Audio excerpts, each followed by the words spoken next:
Senhor, professores. Aqui quem vos fala é o professor Pedro Júnior e estamos com mais um estudo para professores de jovens. Sejam todos bem-vindos a mais um estudo de professores, iniciando agora o segundo trimestre do ano 2022. Que Deus continue abençoando e vamos juntos nessa nova empreitada com a nova revista da CBAD que nós estaremos estudando ao longo desses 3 meses.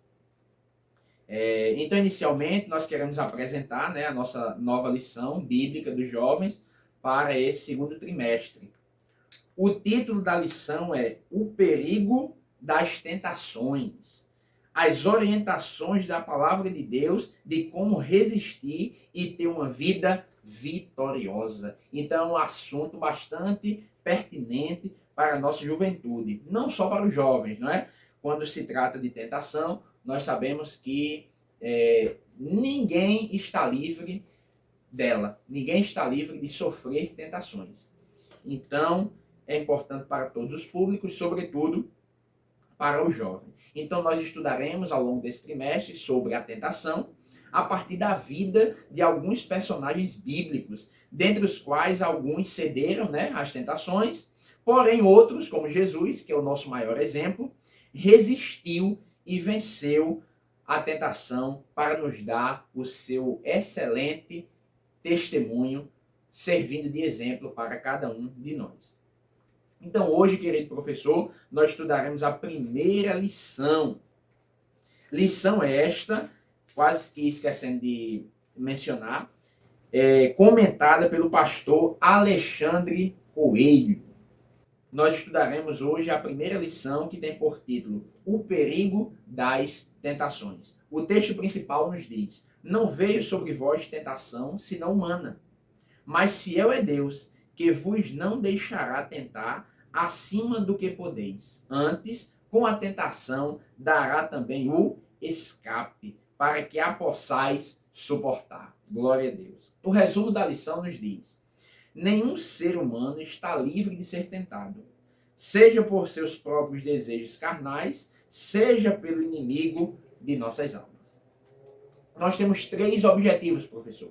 O primeiro deles é explicar o que é a tentação. Depois, saber como a tentação se manifesta. E, por fim, expor as consequências de quando caímos em tentação. Então, você pode, junto com seus alunos, é uma leitura alternada, uma leitura sequencial, ou seja, cada um dos seus alunos lê um versículo. Você pode fazer, desse modo, a leitura do texto bíblico, que é a base para essa primeira lição, que está escrito no livro de Tiago, capítulo 1, versículos de 2 a 5, depois os versículos de 12 a 17. E aí eu quero destacar o versículo 14 nessa leitura, que diz: Mas cada um é tentado quando atraído e engodado pela sua própria concupiscência. Glória a Deus. Então, a título de introdução, professor, é importante que você apresente a lição, toda a lição, para os seus alunos, explicando que trata-se de uma análise de casos de personagens bíblicos que cederam à tentação e pagaram um preço alto. Mas também a lição vai tratar a respeito da tentação do Senhor Jesus, que nos serve de modelo para resistir às empreitadas de Satanás. Então, depois de fazer esse aparato geral, a apresentação da lição, do título da lição, do comentarista da lição, nós adentramos ao primeiro ponto. A lição de hoje nos traz 3 pontos. O que é a tentação é o primeiro. Como ela se manifesta é o segundo. E o terceiro é quando cedemos à tentação. O primeiro ponto da lição, nós não podemos esquecer, neste primeiro ponto, de explicar aos nossos alunos exatamente o que é a tentação.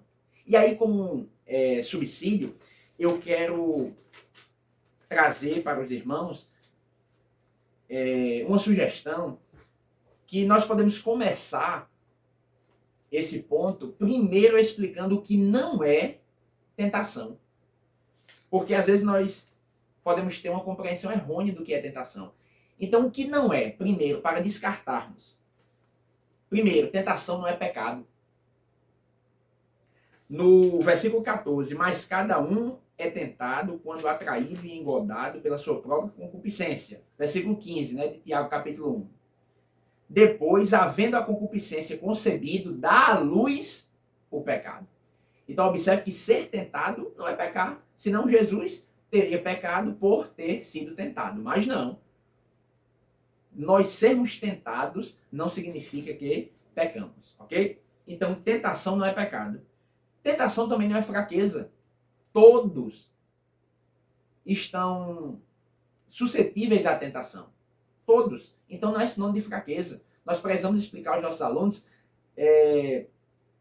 que dioturnamente nós podemos ser tentados. Nós somos tentados. E isso não é sinônimo de fraqueza. Diga para eles tirarem da mente, caso alguém esteja pensando assim, de que eles são fracos porque sofrem constantemente tentações. Não. Tentação não é fraqueza. O que tentação também não é? Incapacidade. Ah, eu não consigo, não. Eu sou muito fraco, eu sou incapaz. Meu Deus, eu não consigo ficar sem ser tentado. Eu não consigo resistir firmemente a ponto de não ter sobre mim nenhuma tentação. Não. Está errado esse pensamento. Então, tentação não é sinônimo de incapacidade. Tentação também, ser tentado, não significa que estamos, por algum momento da vida, sendo esquecidos por Deus. Eu estou sofrendo essas tentações porque Deus me esqueceu. Eu acho que Deus não está olhando para mim, não. Misericórdia. Vamos deixar isso claro para os nossos alunos. E, por fim, tentação também não é sinônimo de força. Eu estou sendo tentado porque eu sou forte. É por isso que estão vindo essas tentações sobre mim. Eu sou tão forte que está vindo essas tentações para tentar derrubar essa minha força. Não. Tentação sobrevém sobre qualquer pessoa. Então, todos estão sujeitos a serem tentados, ok? Agora, cair em tentação é diferente. Então, você pode começar por esse viés do que não é tentação. E aí, o que seria tentação? Aí já tem um subsídio da lição que explica que tentação é o estímulo que leva à prática do pecado. Tentação é um estímulo, ou seja, um incentivo que move o ser humano a alguma ação que, sendo esta ação concebida, abrirá a porta para o pecado. Então aí nasce o pecado. Quando nós cedemos, quando nós praticamos aquilo que estava nos tentando. Enquanto ficar na tentação, ok. Mas quando nós realizamos aquela tentação, quando nós abraçamos aquela tentação, quando nós caímos na tentação, aí se configura pecado. Então nós precisamos explicar isso aos nossos alunos. E aí frisar outra vez o versículo 14 de Tiago, capítulo 1. Eu penso que é um texto que sintetiza muito e explica muito o que seria a tentação. E aí, professor, ainda neste ponto, nós precisamos dizer o que devemos fazer quando somos tentados. Então, primeira coisa, vigiar, ficar atento. 2 Pedro, capítulo 5, versículo 8, nós podemos conferir isso. A importância da vigilância e da atenção. As palavras sábias de Jesus em Mateus, capítulo 26, versículo 41, quando ele diz, vigiai e orai, para que não entreis ou não venham cair em tentação. Porque, na verdade, o espírito está pronto, mas a carne é fraca. E para fechar, resistir, fugir, correr, sair. Tiago, capítulo 4, versículo 7. 1 Tessalonicenses, capítulo 5, versículo 22. São textos bíblicos que você pode usar para explicar o que nós devemos fazer quando somos tentados.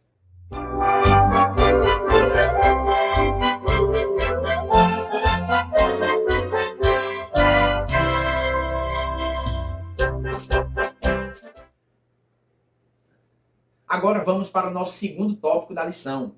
Como ela se manifesta. Então a lição apresenta 3 modos. Por uma ação de Satanás, quando nós focamos em algumas das nossas necessidades, ou quando focamos em algo de que não precisamos. Então aqui, professor, eu quero sugerir a leitura da primeira epístola de João, capítulo 2, versículo 16, que diz: porque tudo o que há no mundo, a concupiscência da carne, a concupiscência dos olhos e a soberba da vida, não é do Pai, mas do mundo. E o mundo passa e a sua concupiscência, mas aquele que faz a vontade de Deus permanece para sempre. Na versão da Bíblia Viva diz assim: porque todas estas coisas mundanas, quais coisas? Os maus desejos da natureza humana. Então olha aí a nossa natureza para você frisar isso. Os maus desejos dos olhos e a ambição pelas coisas desta vida não provém de Deus e sim do próprio mundo pecaminoso. Então eu sugiro esse versículo que acaba englobando tudo que foi dito. Por quê? Como exemplo da vida de Jesus, o diabo tentou Jesus a partir de uma fraqueza pelos dias que ele estava sem comer. Observe que na narrativa de Mateus capítulo 4, tendo ele fome, Jesus, aí o diabo diz: transforma essas pedras em pães.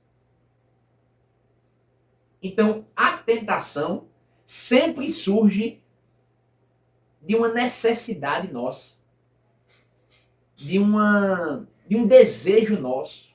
E aí, esse texto que lemos na primeira epístola de João engloba isso. Por quê? Sempre a tentação vai surgir de um desejo da nossa natureza humana, de um desejo dos nossos olhos, ou de alguma ambição pelas coisas desta vida. E tudo isso não provém de Deus. Porque nós precisamos frisar que Deus a ninguém tenta. E aqui cabe você explicar aos seus alunos a diferença entre provação, que pode ser feita por Deus, Deus pode nos provar. E qual é o objetivo de quando Deus nos prova? Qual é o objetivo Deus tem quando nos prova? Quando nos prova? Aumentar a nossa fé, nos aperfeiçoar, nos tornar melhores. Sempre, Deus não quer que nós caiamos. Em contrapartida, a tentação, diferente da provação, ela tem o objetivo de quê? Nos destruir, nos derrubar, nos deixar no chão, sem condições de levantar. É o que o inimigo quer.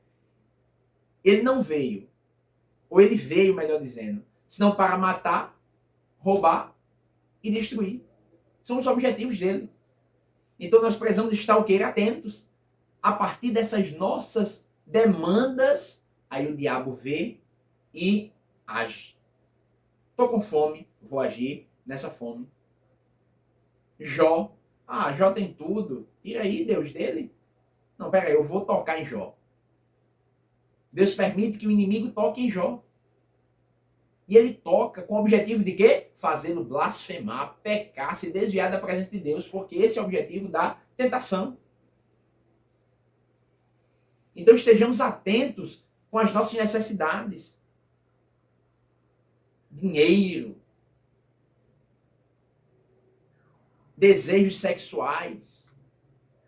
E aí é um ponto que nós precisamos tratar com os nossos alunos. Nós precisamos estar o quê? Atentos, vigilantes. E aí você pode citar o exemplo de Sansão, que não vigiou com seus olhos, com seus desejos. O inimigo achou uma brecha ali. Davi. E logicamente que só pincelando você cita esses personagens, porque serão estudados posteriormente nas lições futuras, ok? E Adão e Eva pode ser também um bom exemplo, e a lição traz também, porque eles viviam no paraíso, não precisavam desobedecer a Deus. Mas a partir da mentira inventada por Satanás, eles tiveram um desejo de experimentar ser igual a Deus, conhecendo o bem e o mal. Então temos muito cuidado com aquilo que nós vemos, com aquilo que nós sentimos, com aqueles desejos que não pertencem ao Senhor. Estejamos então vigilantes em nome de Jesus.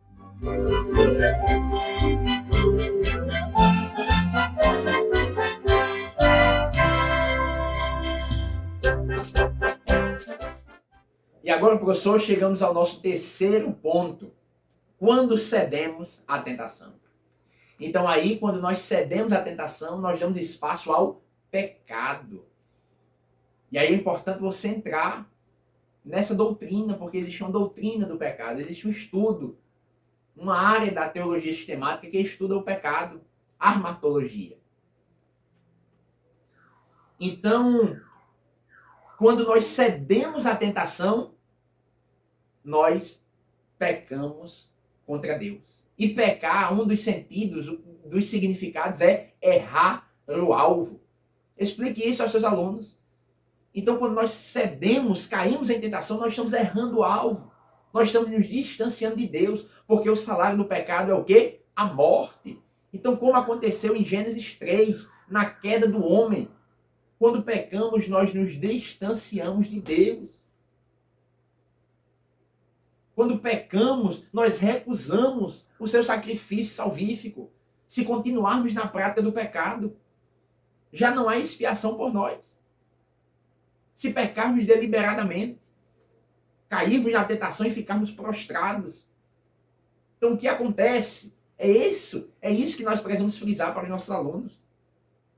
Aí a lição traz perda da comunhão com Deus, comprometimento do nosso futuro, e ficamos dominados por sentimentos ruins. E aqui eu quero trazer um subsídio, que eu vou chamar de subsídio poéticos.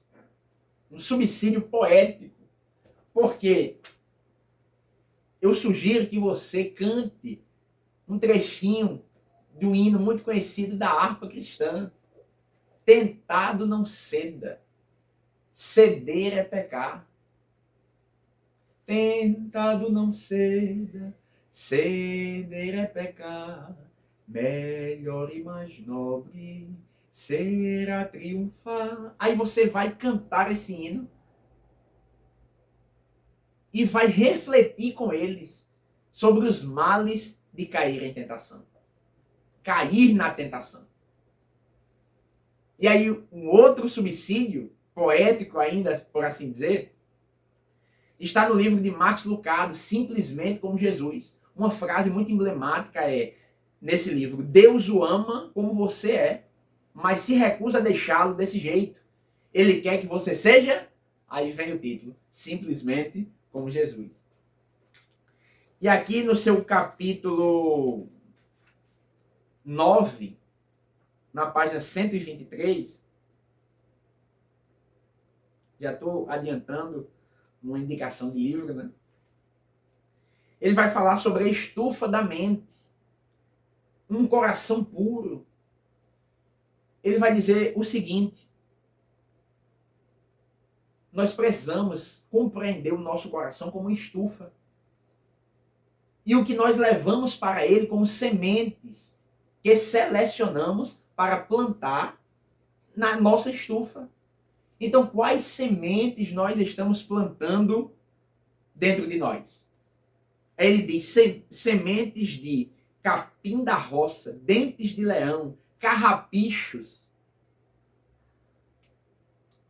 É contraditório querer ter um coração, uma estufa pura, uma estufa limpa, organizada, com boas plantas, com bons ramos, com boa semente, e plantarmos carrapichos, joio. Glória a Deus. E olha aí como suaviza e nos leva a uma reflexão. Como está a estufa da nossa mente? É interessante nós pensarmos isso com os nossos alunos. Porque o terceiro ponto é sobre isso. O que acontece quando caímos em tentação? É semelhante a quando nós levamos sementes ruins para a nossa estufa. As plantas boas ficarão sufocadas. Nós sofreremos danos, muitas das vezes irreparáveis. Mas conclua dizendo que ainda há jeito. Quem cai em tentação não está perdido. Há jeito. Debaixo do sangue de Jesus, há jeito. Não finalize essa lição triste com os males do pecado, mas diga, há esperança. Se nós nos levantarmos, batermos a poeira, nos decidirmos seguir uma vida reta diante de Deus, há esperança. Glória a Jesus. Agora vamos para os nossos subsídios pedagógicos.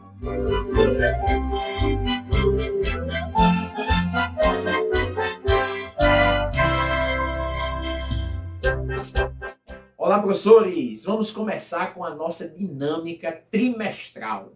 Nossa dinâmica que envolverá todo o trimestre, ou melhor dizendo, segundo trimestre de 2022. Nossa sugestão é a confecção de um manual de resistência à tentação em forma de livreto. E aqui está o meu. Ó. Olha que coisa linda. Em branco ainda para ser preenchido durante o trimestre. Então eu coloco aqui na capa, Manual do Jovem para Resistir à Tentação. Embaixo uma explicaçãozinha. Trata-se de um manual elaborado a partir da vida de personagens bíblicos, quando estes enfrentaram tentações. Apesar de erros e acertos, suas vidas nos deram valiosos ensinamentos para os dias atuais. Aí aqui tem o meu nome, que vai ter o seu nome, professor, porque você vai fazer o seu também. No caso, o seu aluno vai ter o nome dele. E no outro lado, segundo trimestre de 2022. Deixa-me explicar melhor. O objetivo é elaborar um manual que servirá como atividade de contínua avaliação, porque à medida que eles vão preenchendo o manual a cada aula, você estará avaliando. E a avaliação é um ponto que nós não podemos esquecer na prática pedagógica. Não existe uma educação, um sistema educacional, um sistema de ensino que não avalie. É importante avaliar. Então, para além dessa característica de ser uma atividade avaliativa, vai servir também de registro de todos os ensinamentos aprendidos no decorrer do trimestre. Então, ficará também de lembrança, de registro. Qual material ou quais materiais você vai precisar para confeccionar este livreto, que é o manual? Papel ofício, grampeador, lápis e caneta. Eu utilizei aqui para a confecção do meu manual apenas 4 folhas de papel ofício. 4 folhinhas dobradas ao meio, tá certo? Você pode fazer do mesmo jeito. Então o professor vai pegar 4 folhas de papel ofício, vai dobrar todas as folhas ao meio. A folha de papel ofício é assim. Você vai dobrar ao meio. Dobrei. Depois de dobrar ao meio, o professor vai grampear o lado dobrado, formando um livreto. Eu grampeei aqui, aqui e aqui. Ok? Na ponta. Cada aluno receberá o seu livreto e poderá decorar do seu jeito. Mas nós estamos providenciando também uma capa já prontinha para você imprimir. Aí você deixa em aberto. Pergunte o que os seus alunos querem, se uma capa já pronta ou se eles querem colocar a mão na massa, que é o que nós indicamos, e fazer a sua capa organizada de acordo com o estilo, o jeito, o gosto de cada um. Personalizada. Então é importante que na próxima aula do domingo você leve já o livreto em branco. E aí você pode imprimir também algumas capas, porque se eles quiserem, você rapidamente grampeia lá. Então cada aluno deverá elaborar o seu manual a partir das aulas, estudos individuais, interações e ajudas de amigos e professores. Em cada aula, o aluno vai registrar no seu manual os ensinamentos discutidos na lição. Por exemplo, na primeira lição, os alunos deverão escrever no manual o significado de tentação, como ela ocorre, entre outras ideias, abarcando o que a primeira lição quis expressar. situando o leitor do que foi estudado na lição de forma resumida. Na segunda lição, que já começamos a tratar de alguns personagens, o aluno deverá escrever no seu manual sobre a tentação de Adão e Eva, que são os próximos personagens a serem estudados. Devem escrever sobre a tentação de Adão e Eva, a tentação que Adão e Eva, melhor dizendo, enfrentaram e como devemos fazer para resistir a esse tipo de tentação. Então, qual é a ideia? É sempre seguir essa metodologia. Expor sobre a tentação enfrentada pelos personagens estudados e como devemos agir para resistir àquela tentação. Olha, a tentação de Adão e Eva foi assim. O manual deve conter isso. E depois, o que nós devemos fazer? Aí é muito pessoal, é da compreensão de cada um, é da interação entre os alunos, é da interação entre o aluno e o professor. E aí, o que é que você entendeu? O que é que você pode colocar nesse manual aí para você fugir? Porque esse é um manual que poderá ser utilizado por você em um futuro. É para ser utilizado por você. Então, e aí, quais são as dicas? Qual é o passo a passo para fugir desse tipo de tentação estudada nessa lição? Ok, professor? Fazendo assim, nós acreditamos que nós teremos um excelente manual. Então, ao final do trimestre, o aluno, caso queira, poderá registrar também nesse manual uma experiência própria dele, de resistência à tentação. Então, uma experiência que ele vivenciou durante o trimestre, ou em algum outro momento da vida, ok? Porque aí dá um toque de personalidade, dá um toque pessoal, ele contar como venceu. Glória a Deus. Serve de edificação para ele e para os outros. Agora, uma observação importante. Cada professor, se puder, é importante reservar 10 minutinhos de cada aula para a confecção desse manual, em forma de livreto, ok? Está aqui outra vez. Vão ter alunos que chegarão na sala já com o manual quase pronto. Ok, professor, o manual dessa primeira lição já está ok. Dessa segunda lição já está ok. Outros alunos não, porque ninguém é igual ao outro. E aí, esses 10 minutos da aula já é para você ajudá-lo, ok? Então, hoje, nós não nos deteremos mais com as dicas pedagógicas, porque foi grande, né? Esse primeiro momento, nós precisamos explicar tudo, para que você possa entender. Qualquer dúvida, deixe sua pergunta aí, entre em contato conosco também. Via WhatsApp, pode contatar a nossa irmã Silemar, ela estará à disposição. Por fim, nós não vamos trazer subsídios hoje por causa do tempo, mas só enfatizar o subsídio da lição, ok? Que seria o quê? Você criar uma situação de conflito, um caso, né, que envolva algum tipo de tentação e que exija uma tomada de decisão imediata. Então você vai criar 2 casos fictícios, pode utilizar personagem ou não, pode só relatar o caso ou contar uma história. Fulano estava em um determinado lugar e viu isso e foi tentado a isso, ok? E aí você vai elaborar isso por escrito. Aí os alunos deverão apresentar suas respostas, as quais serão posteriormente analisadas e avaliadas por todos os outros alunos. Então eles vão ter que explicar como vencer essa tentação. Essa é a ideia, tá certo? Então, querido professor, que você tenha um início de trimestre abençoado, espero que você tenha entendido, que Deus lhe dê um domingo abençoado, uma aula muito rica e proveitosa. Não deixe de compartilhar esse vídeo, deixar o seu like. A todos, a paz do Senhor. Até a próxima, em nome de Jesus.